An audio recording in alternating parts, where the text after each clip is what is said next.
The broadcast is now starting. All attendees are in listen-only mode. Good afternoon, everyone. My name is Amanda Davidson. I'm the Music and Memory Program Coordinator here at CAHF. And you are on a 1 o'clock webinar today. It's an hour long. And this is the Understanding the UCD QAPI Tool webinar. Real quick, before I introduce your panelists for today, I just want to go through a couple housekeeping issues. So during today's hour-long webinar, there's going to be opportunities for you to ask questions of our panelists. And what you can do in the right side of your screen there, you'll see a little bar that says questions. Go ahead, pull that bar down and just type in your question, and then we can go ahead and answer it at one of those allotted break times. Or if you have a question as our presenter is going along, type it in anyways. Type it in so you don't forget it, and then we'll come back to it during that allotted time. So definitely ask questions. This is the time to do it, and we're here to answer your questions. Second, in the handout section, you will see in the drop-down menu there's one handout, and that is a PDF copy of today's slides. We're also going to put these slides on the CAHF Music and Memory website. So if you go to CAHF.org and then click the tab for Music and Memory, the Music and Memory page will come up and you'll see a list of articles and items, and the PDF copy of today's slides will be one of them. We're also recording today's session, so you will see a recorded video on there as well of today's webinar. So with that, I'm going to hand it over to our presenter and introduce you to Dr. Bakurjian with the UC Davis research team. Thanks, Amanda, and welcome everybody. Thank you for being here today. Today's presentation is about understanding the UC Davis QAPI tool. And let me just make sure that I can move the arrow here. Okay, and on our agenda today, we're going to go through the workbook, the tool that we sent out to you, and explain the module 2 on that. We also had module 2 and 3. We also had an explanation or a webinar on module 1. So if you did not get to be at that webinar, I think that's also available on the CAHF Music and Memory website. So just so everybody understands, the project has a component which sends out the equipment to your nursing home, pays for your nursing home to go through and participate in the Music and Memory National Certification Program.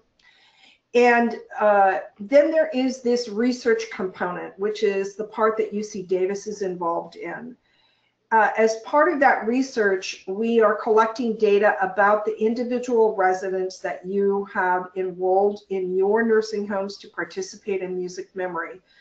And that's being done through a survey. We are also collecting data about your implementation process, how you are going about starting the program, what the resident responses are to that program, and all of that kind of information. In addition, all of you that are in phase 3, and many of the folks who joined in phase 1 and phase 2 got a UC Davis QAPI resource tool.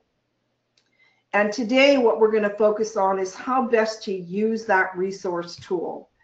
I will just say that we really hope that you will continue to submit as much data as possible. We send these surveys out quarterly. There are multiple parts to the survey, again, asking about residents, resident respond. We collect some MDS data. We collect information about how useful this QAPI tool is for you, and also about how you've gone about implementing the program in your nursing home. We only have about 7 months left of this study, so everything that you give to us is data that we will analyze, and it will make a difference in some future programming and potentially in some policy changes around music and memory in the future. So today, focusing on navigating the UCD QAPI tool workbook.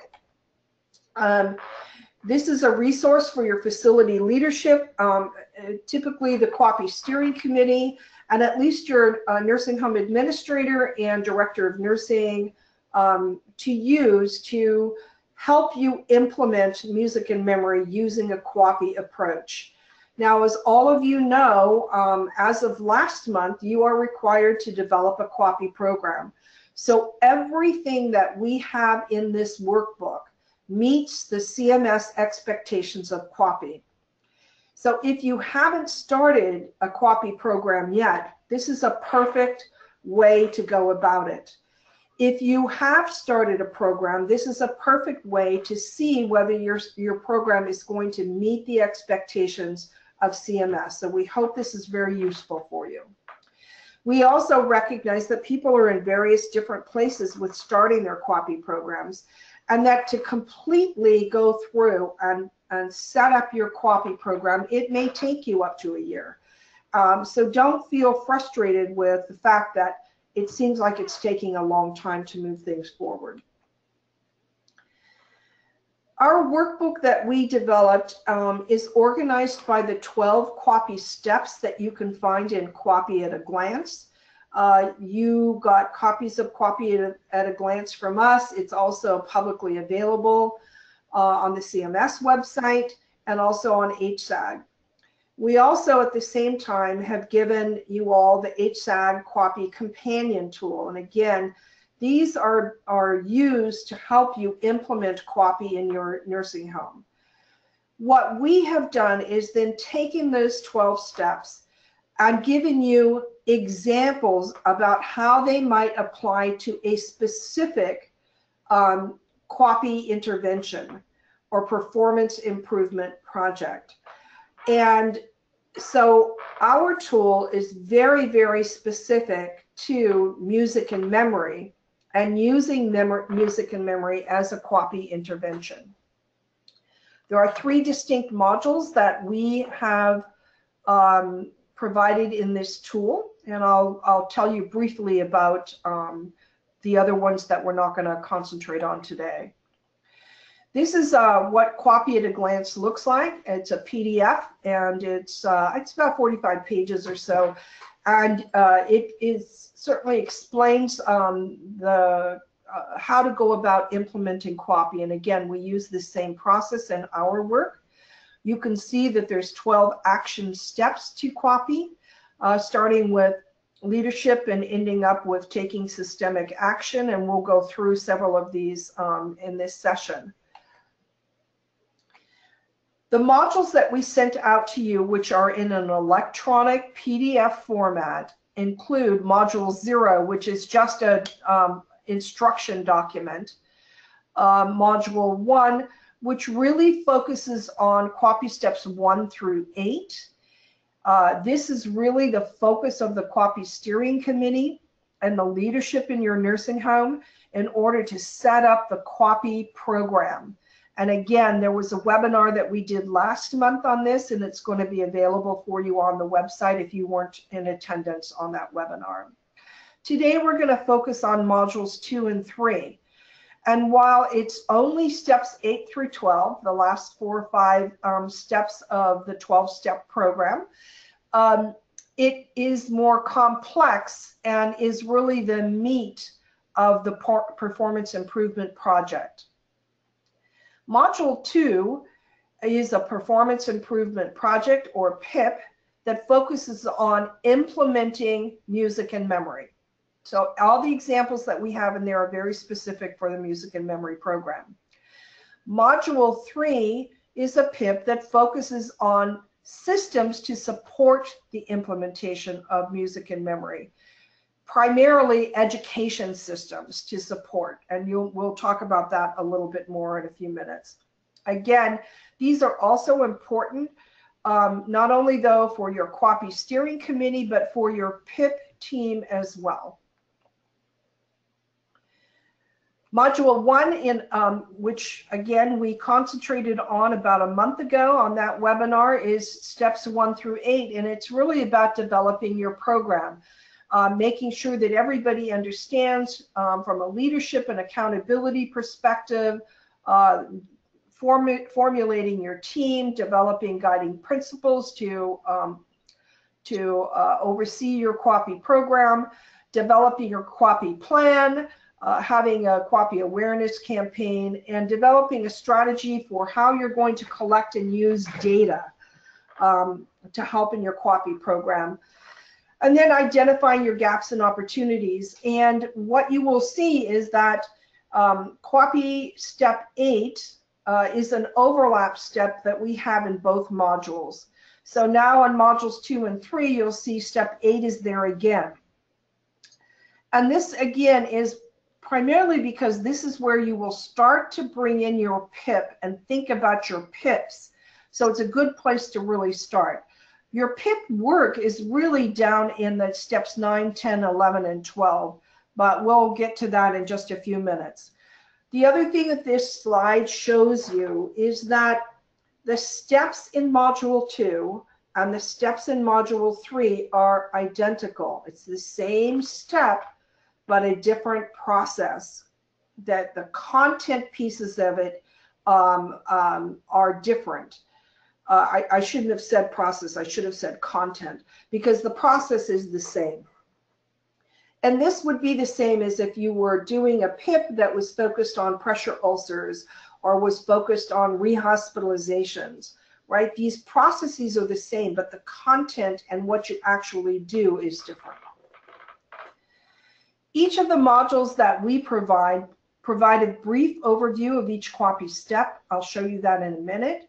It lists the HSAG companion action steps. So HSAG, the State of California's Quality Improvement Organization, or QIO, many of you have worked with HSAG in the past. HSAG is one of many QIOs that support all of the nursing homes across the nation in the various states. The QIOs got together and they said, well, we see what CMS has put out in terms of the 12 steps, but we think there's some additional detail that would help that, and that's what the companion action steps are about. We then went on to develop this workbook with worksheets in it, which are fillable forms and templates for how to go through the process. Our QAPI fillable forms can be used for any PIP at all. We've given you examples for music and memory, but you could use it for pressure ulcers, you could use it for rehospitalizations, you could use it for falls. So hopefully you will find this very useful. We've got several appendices that you might use as applicable, and each of these modules include hyperlinks, so it's very easy to get from one part of the workbook to another part of the workbook.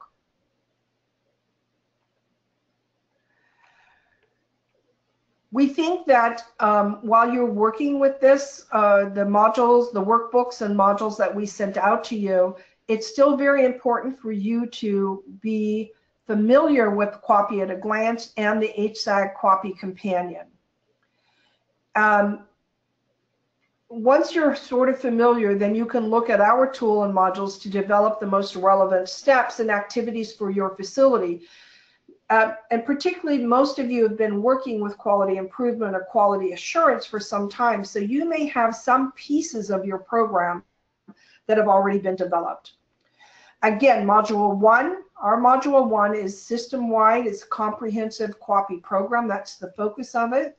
Module 2 focuses on implementation of music and memory, and Module 3 focuses on systems, educational systems to support that implementation of the music and memory program. I mentioned briefly QAPI Module 0, which are navigation instructions. It's just how to use the QAPI workbooks and what the different navigation hyperlinks do and how to get from one part of the workbook to another. QAPI Module Steps 1 through 8. Again, this is about establishing that system-wide comprehensive QAPI program. Everybody is required to do that this year, so this may be very helpful for you.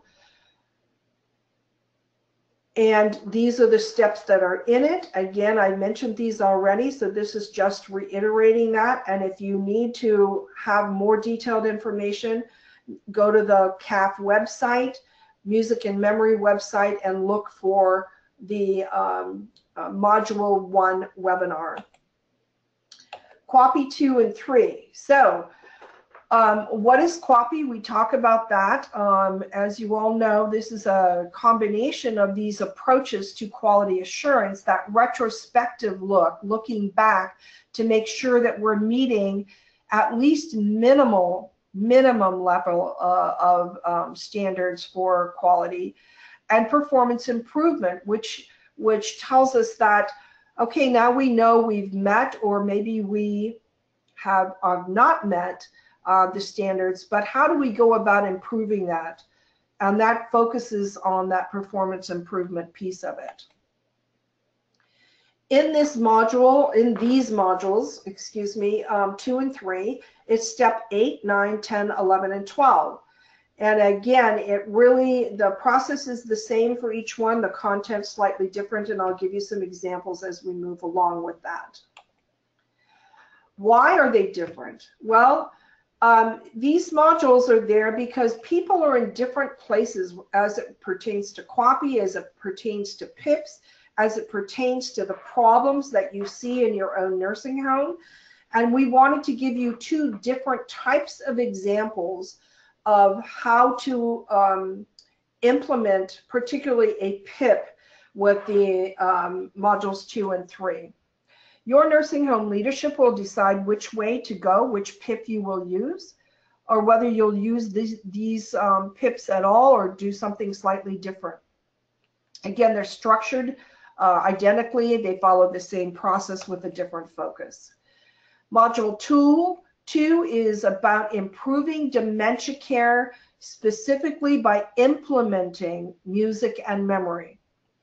Your improvement projects relate directly to the music and memory program, and all of the examples that we provide for you are related to music and memory.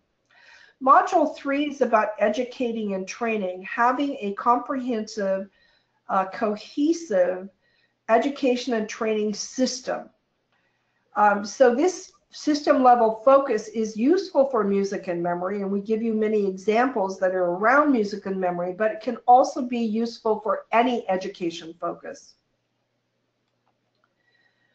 So I want to stop just briefly here and see whether or not we have any questions up until this point in time related to this overview of the UC Davis QAPI modules, or QAPI in general.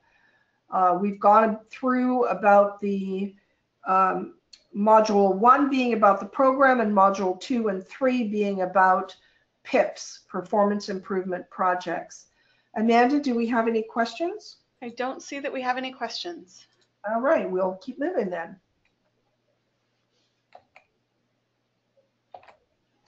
So I may have lost, let's see, got it, it's back.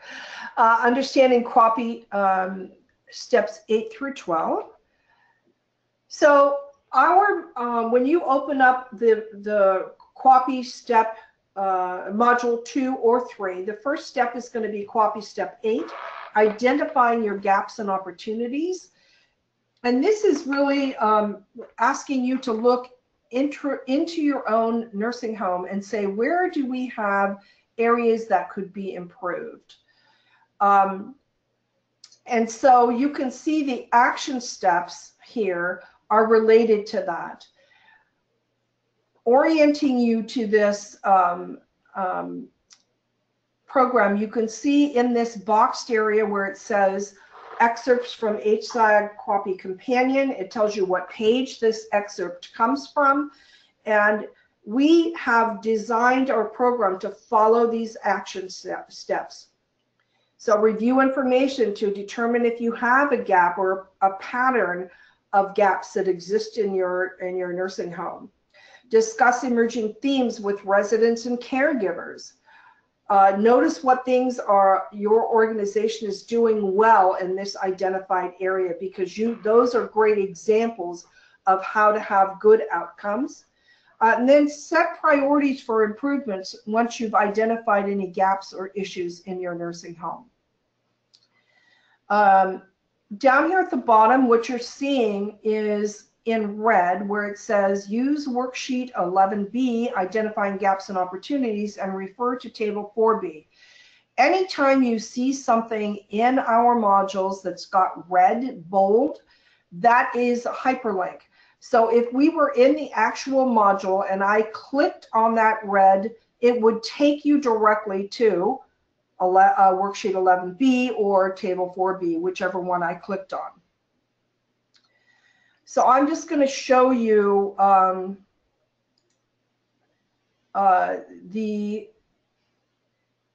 sorry about that. I'm going to show you starting with table 4A and 4B. So module 2 and 3 have the same numbering in each of the modules. So table 4 is the same as table 4 in the two modules. However, table 4A is associated with module 2 and table 4B is associated with module 3. So here you can see table 4A is potential signs or signals of gaps and opportunities in delivery of optimal dementia care. Facility level gaps that may impact dementia care. And again, these are examples that we're giving you that would qualify as a facility level gap. So your data are inconsistent, or you're not measuring your data regularly. Perhaps you're measuring it, but you're not documenting it well, or you're not following up with a systematic process improvement. Your quality measures that you're getting back from CMS based on your MDS data are inconsistent. They're not trending in a positive way. So you can see these are all examples that we have given you. Charge nurses have been intimidated when notifying physicians about gradual dose reduction on antipsychotics. Maybe this is a problem in your home, maybe it isn't. But here, all of these things that we have here are examples of things that could impact dementia care in any nursing home. What we're hoping is that you will take one of these that is appropriate and has meaning for you in your nursing home, that you look at and you say, yeah, that's true in our nursing home, or that it helps you to think about the kinds of things that you might use in your nursing home. And again, this is directly associated with Module 2, implementing dementia care.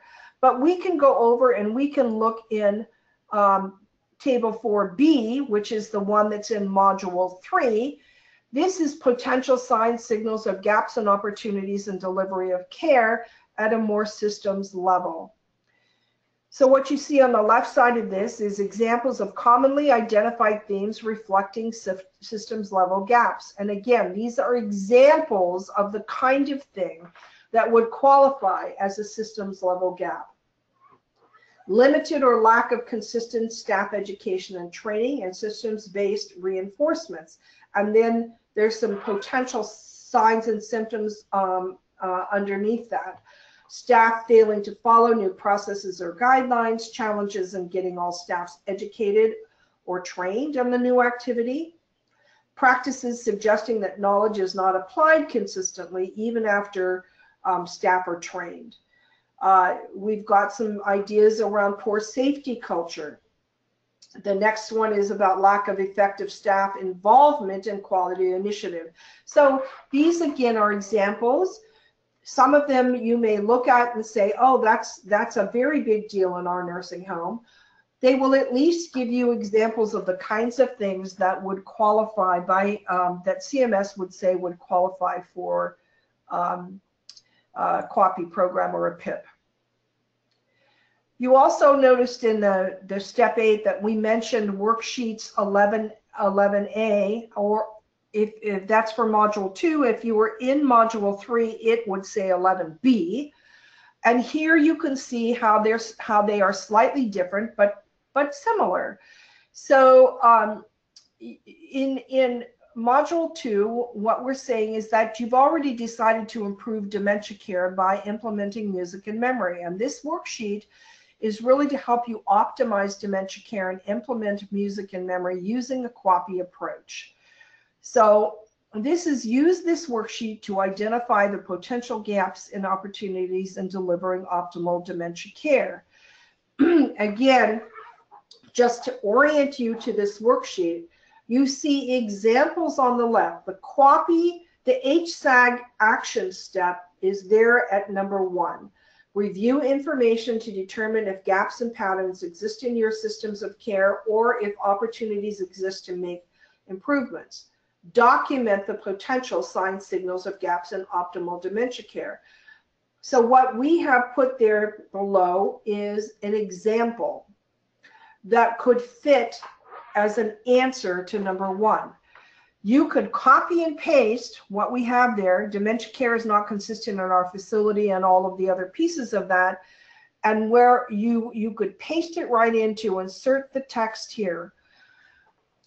Once you've done that you can use that, or you can modify it to make it more personal to your nursing home, or you could add something completely different and insert your own free text there. But everywhere that you insert that text, that will start to fill in your QAPI program. On the right side of this sheet, you see 11B. It's really the same process where you're seeing number 1, review the information. That's exactly identical. But our example that we gave you is different. On this one, what we're saying is the team reviewed quality measures, the last annual survey and plan of corrections and complaints from residents, families, and staff, and identified areas that need improvement in the facility. There's been an increase in the long-stay pain and psychotropic pain measures. Last year, survey pointed out problems with knowledge of licensed nurses and CNAs, et cetera, et cetera. So you can see this ends up being able to identify several gaps. Now, your gaps may be similar. They may be identical to this, or they may be completely different, but it gives you the kind of language that and format that you can use. And again, you can copy and paste, you can copy and paste and modify, or you can free text into that insert text. Table 4A and 4B was that table that we saw prior to that. It's all there in the QAPI module, and you can go back and forth between those. QAPI step 9 is prioritize opportunities and charter the PIP. Now, many times in that QAPI step 8, the QAPI leadership will start to bring in different people, different stakeholders who are interested in helping to prioritize the problems. Now they have to decide whether or not to charter a PIP around that particular problem. Not every QI quality problem really needs a PIP. A PIP is a more formal and comprehensive program, and many things can be resolved quite easily. But some things take more coordination between departments, they take a longer period of time, they may take more resources. Those are the things that would qualify as a PIP or a performance improvement project. This, again, you can see that this is about prioritizing all those things that you identified in step 8 to determine which are the most important, where you're going to start, and whether or not you need a PIP, and then how to go about chartering that PIP. Again, you'll see the excerpts from the HSAG QAPI companion here. There are 5 action steps here. Prioritize opportunities for more intense improvement work. Consider which problems will become the focus of a PIP. Charter the PIP by selecting a leader and defining the mission. The PIP team should develop a timeline, indicate budget needs. The PIP team should use the goal setting worksheet to establish appropriate goals. So again, here you can start to see, I've only shown the top half of this page, but you can see that there's a worksheet, 12A, prioritize opportunities and charter PIPs in bold red.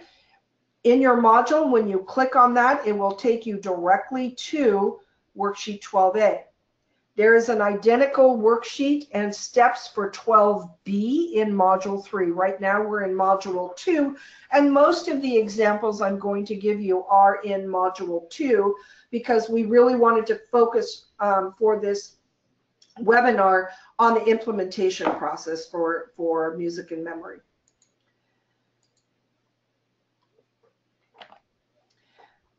Here you can see the worksheet 12A on the left. On the right it says 12A, but it's really 12B. Improving dementia care PIP. The one on the right is the education and training. I apologize for that error. But you can see again, primarily what I'm trying to show you here is that when you line up the worksheets side by side, the processes are the same. So you'll see worksheet 11A on the left, you'll see worksheet 11B on the right. Same thing, 13A, etc. So again, these follow exactly the QAPI, the HSAG action steps in the HSAG QAPI companion. On the left, you'll see the steering committee will have primary responsibility for this section and share information with the PIP team leader.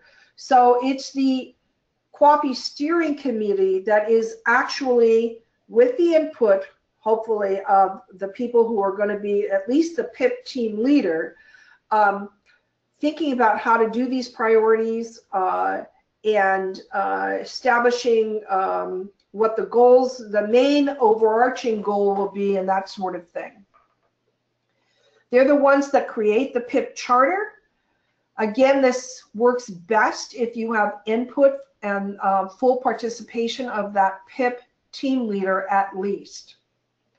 You can see several worksheets that are in here, one to help with identifying gaps and opportunities, one that's related to guidelines for performance improvement projects or PIPs.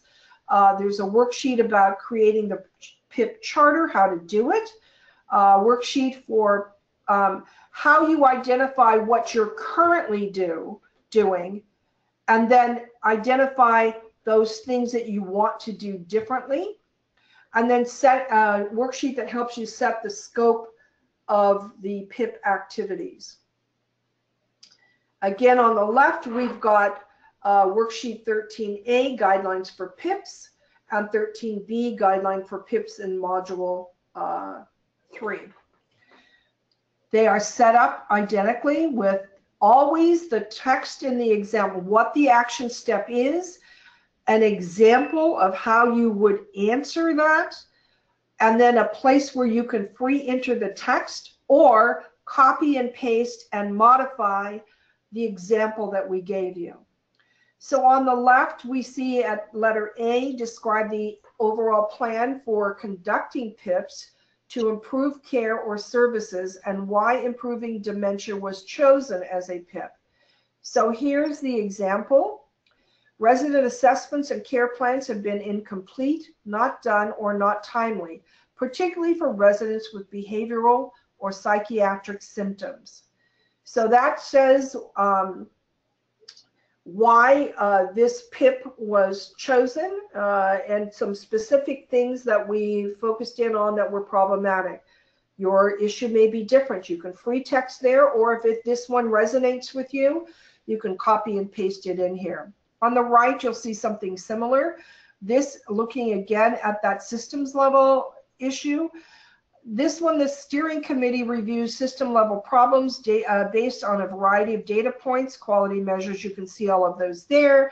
And they identified that this system of staff education and training needed to be improved. So again, that's an example of the type of thing that you could put in there.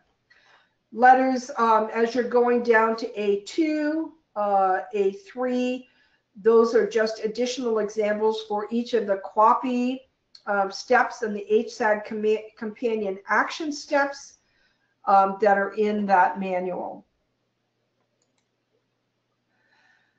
This is worksheet 14A and B, which is about creating a PIP charter.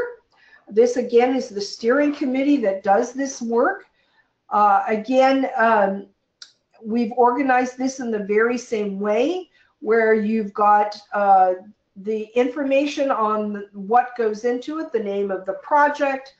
I'm on the left-hand side in each of these boxes, the problem to be solved, and the background leading up to the need for this project. Again, what QAPI process is about is trying to look at your own internal issues to identify where your problems are in a systematic way and get you to understand all of the things that are related to that problem. So on the left here, we see improving dementia care through the music and memory program. That's the title. The problem is dementia care has been inconsistent in our nursing home. And the background is, you know, how do we know that? Why is that? How did we identify it? And you can see all the things that we said here about complaints, that care plans were found to be incomplete on the last survey, that we lack a consistent response when residents act out. So these again are examples. All of them can be used in your program, or you can modify them. On the right, you see something very similar for education,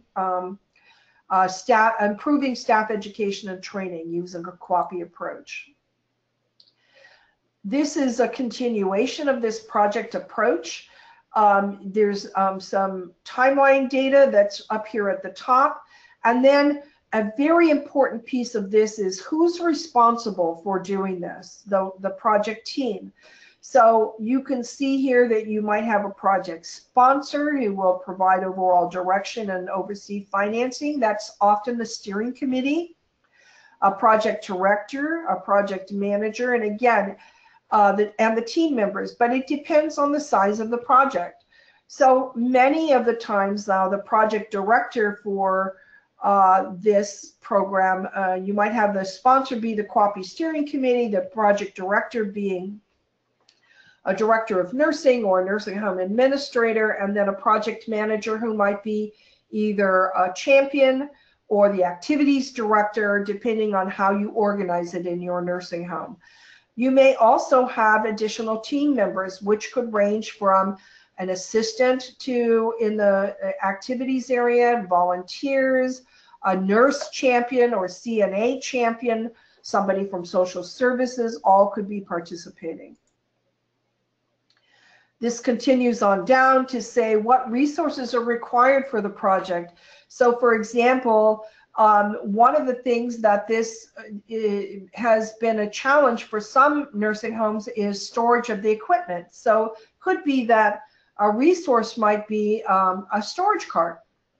So that's an example that what you might put in there for resources. You can see that the next section down here is related to barriers. So on the left side, what could get in the way of this being successful? And you can see several examples down there that we've given you, none of which you would need to use, but you could use it if you wanted to. And then once you've identified that barrier, what's the solution for the barrier? What could you do about this? And then we've given you some examples, again, that you could use if that makes sense for you. Worksheet 15A is about goal setting. And this is where your PIP, led by your PIP team leader, really gets focused in here. And that is about this goal setting.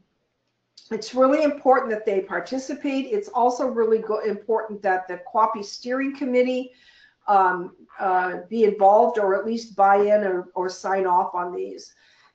Uses SMART objectives, and you can see those here. Some of you are probably familiar with this, but SMART objectives, SMART, S-M-A-R-T, are there on the left. Specific, measurable, attainable or achievable, relevant, and time-bound. And again, we've shown you what those all mean. And you can insert your text on the right-hand side to set up your SMART objectives for this project.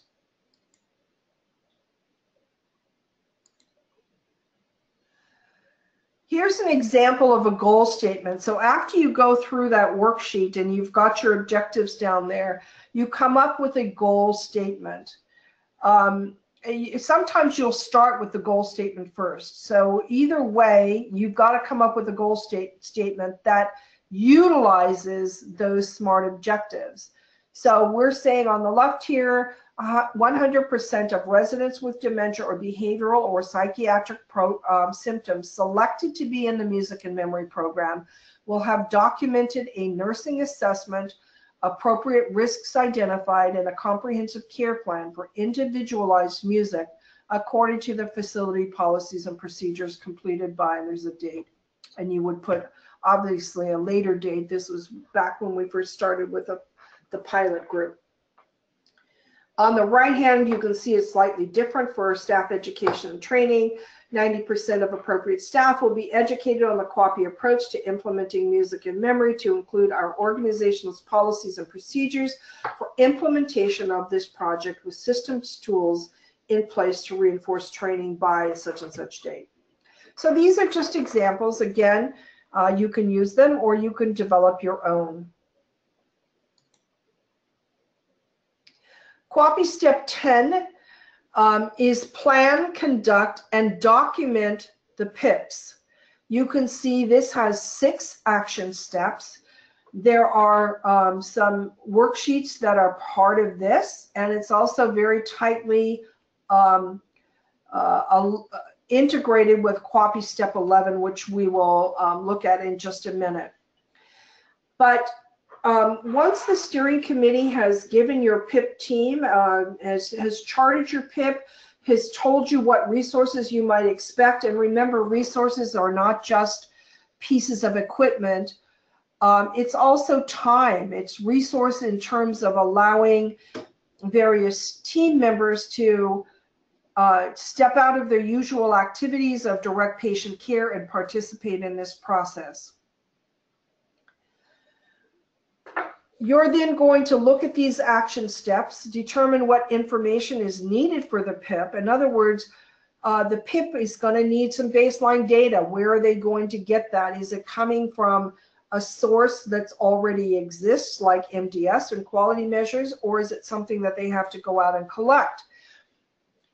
Determine a timeline and communicate it to the steering committee. So the PIP works on developing that timeline, figuring out how long they think it's going to take for them to do the work, and then communicates that with the steering committee. Identify and request any needed supplies or equipment. So you've maybe gotten some information about some resourcing, but maybe you've identified some additional things that you need. Select and create measurement tools. Prepare and present your results. This is the feedback loop to get to let the steering committee know how things are going with your project, and use a problem-solving model such as PDSA, which we'll go over in just a minute. So worksheet 17A is planning and conducting the PIPs. Worksheet 16A is looking at what do we currently do, because we need to understand what we currently do so that we can identify where we need to make the changes. I wanted to just take a minute to review PDSA, or Plan, Do, Study, Act. Some of you may have learned this as PDCA, Plan, Do, Check, Act. It is exactly the same thing. So what you see in the right quadrant on the right-hand upper side is Plan. That's about what are we going to do and how are we going to measure it and who is going to do the work, right? That's the planning. I always laugh about it being equal to the do, study, and act, because it's at least half of your time is spent on putting a good plan together. The better your plan, the more effective your do, study, and act will be, and the less time that will take. So the do is when and how did we do it? So you actually implement the plan, and that's the doing part of it. The study or check is really about what were the results of what we just did. So we had to measure what we did, and that's a very important piece that we remember. And then the act is, what changes are we going to make based on our findings? Were we successful in what we said we were going to do? And so we will do more of it. We will have more people follow it. We will spread it out to more nursing stations, or more residents, or more staff. Or will we modify it? Or will we abandon it completely because it didn't work? So that is plan, do, study, act. So worksheet 17A is about planning and conducting PIPs. And again, it is step by step based on the HSAG action steps.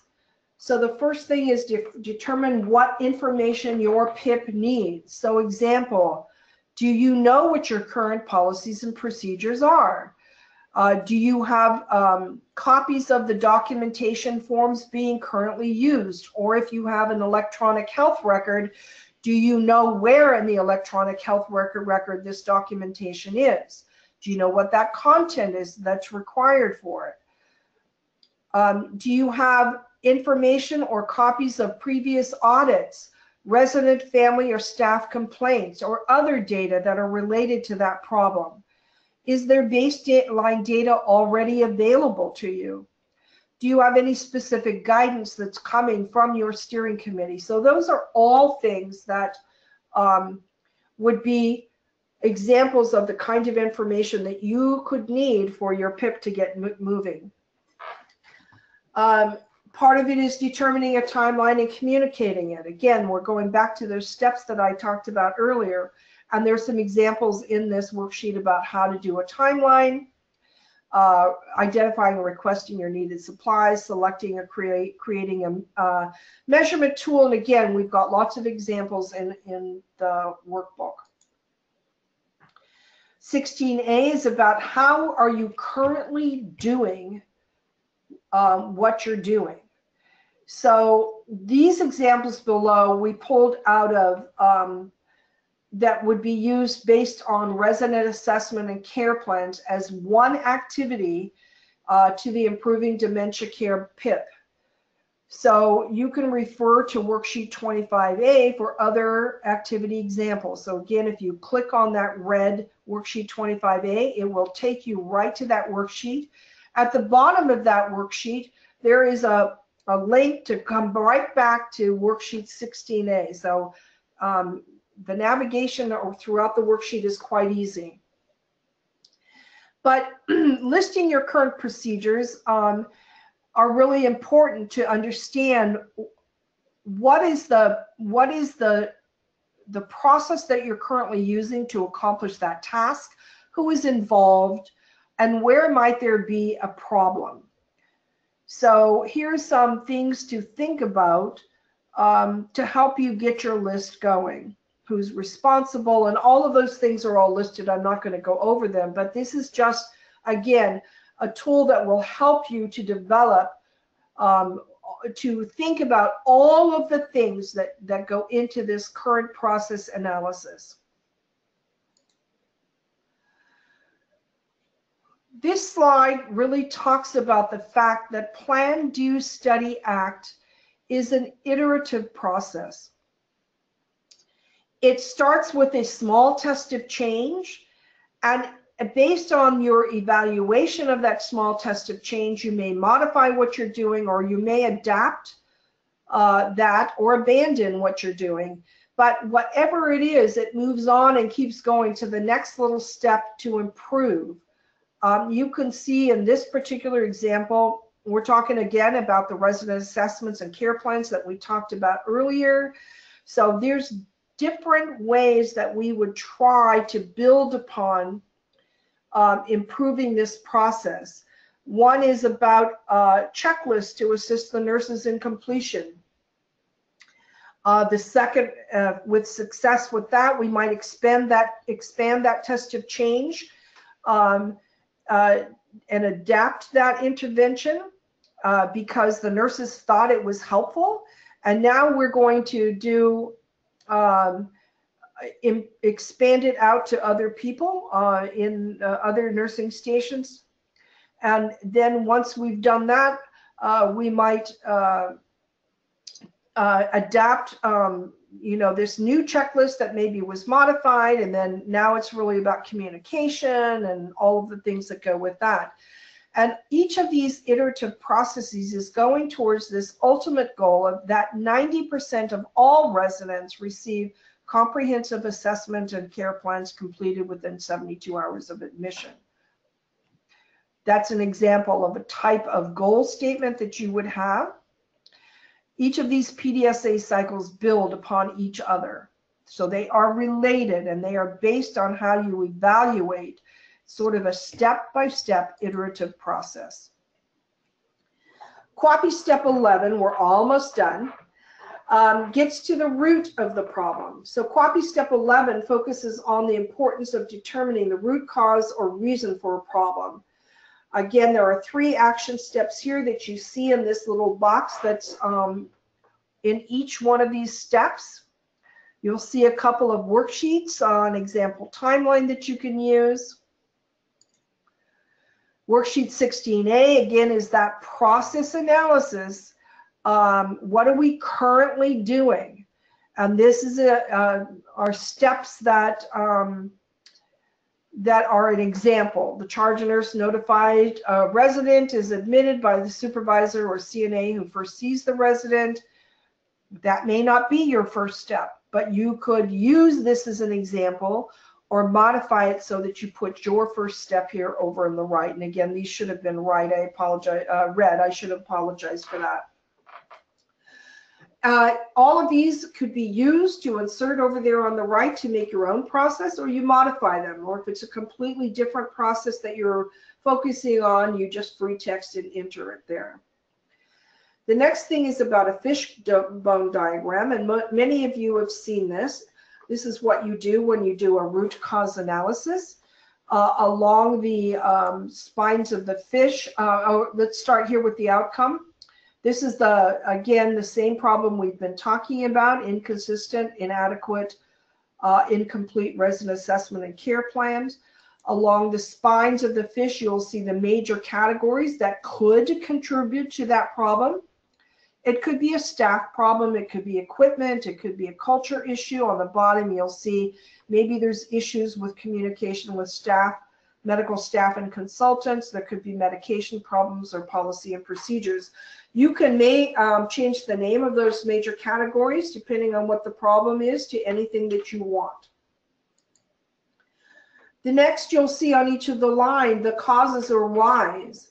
So staff is a problem because shortage of licensed nurses to cover while assessments are being done. They take more time. So you have to have a licensed nurse perhaps available to do other things while that's happening. QAPI step 12 is about taking systemic action. This is really an important step and is probably the biggest challenge to really doing good quality improvement or having a strong QAPI program. Because often we identify a problem and we go constantly to the low-hanging fruit to get the most basic, easy thing done to fix it. But in the long run, that is not a fix that will sustain this improvement. So in the CMS QAPI document, you'll see lots of examples about the kind of major changes, these system-wide changes that have to be put in place to really create an environment for success. So it's often beyond the low-hanging fruit that is important. And that's what QAPI Step 12 is about. You can see, again, the same kind of action steps that we've talked about, and the worksheets. Again, the same thing that we've talked about in the past. And here's some examples. Again, I don't want it, I'm not expecting you to remember any of this. I'm wanting to reinforce that these are the kinds of things that you'll see in each one of these when you go back and try to work on it yourself, that we have told you what the step is, we've given you references to worksheets that will help you with it, and we've given you an example of the kind of language to use and the types of topics or issues that are appropriate for each one of these. This is about a PDSA, multiple PDSAs kind of bundled together, because sometimes what we find out is that we head down this road of, we know that we have to do certain things as leaders, but there may be other things that need to happen kind of along the same timeline. So we may have improvement processes happening in more than one place at a time. And this is an example of how that might come together. So this one is really about music and memory interventions or implementing. And this is the one about systems. They're very similar in that there are different concentrations of the activities that are needed to actually make a full systematic change. So these things sometimes can take several months, but each one of these PDSA cycles may be 2 to 4 weeks. Getting after those rapid, quick changes and sustaining and building upon them is really an important process for you. So I want to stop and say, are there any questions about these PDSA cycles? We just have a few minutes left, and I have just a couple more things to talk about. Any questions that have come up along the way?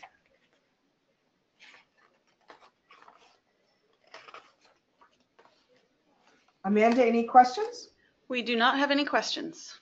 All right. I think a lot of times it's just so overwhelming to have all of this talked about. But remember, you're going to take one of these things at a time and get through it and implement and use the tool. And each one of them will take you some, days to weeks to months, depending on what it is. The idea is get started and get going with it, get your program together. Okay, so how can the QAPI tool help you? So it's a step-by-step guide. It's templated. You fill in the blanks. When you're all done, you have a comprehensive program. For Module 1, it's about that program. I just outlined it for you. We didn't go through it, but the other webinar is available for you to review if you want on the CAHF website. We give you lots of examples in that one as well. And for modules 2 and 3, it's the focus on these PIPs and PIP activities and the steps that you need to take to develop a QAPI program to help you implement and sustain music memory, or to look at your system of education and training. Again, these tools can be used for anything, even if it's not related to music and memory. We've tried to give you several examples all the way throughout about how you can put these programs together, how to complete your PDSA cycles, how to do a root cause analysis, with lots and lots of examples. So in review, familiarize yourself with content included in the QAPI at a glance and the HSAG QAPI companion. Review our tool that we've given you to identify the most relevant steps and activities for your nursing home. Module 1 is that system-wide program. The Module 2 is implementation of music and memory, and Module 3 is education and training systems. And of course, we have the navigation instructions as well. If you have any questions, please contact us at the address here, or you can call Kristen, who is our project manager, at the number that's listed here. You can go back to this resource at any point in time. We also have, and you'll get emails about these, we also have office hours where we help you specifically with your specific problem. Kristen will be letting you know when the next set of those office hours happen. So I want to thank you for participating in this webinar. Let us know if you have any questions. We didn't have any up until this point in time, so I don't know, Amanda, do we have anyone now with a question? We don't have any questions. All right. Often these questions come about after you've had a chance to look at them, so please do not hesitate to reach out to us. Once again, thank you for participating in this webinar, and thank you for participating in the CAHF Music and Memory program. And thank you, Dr. Bakurjian, for being our presenter today. Sure. Thanks, everybody.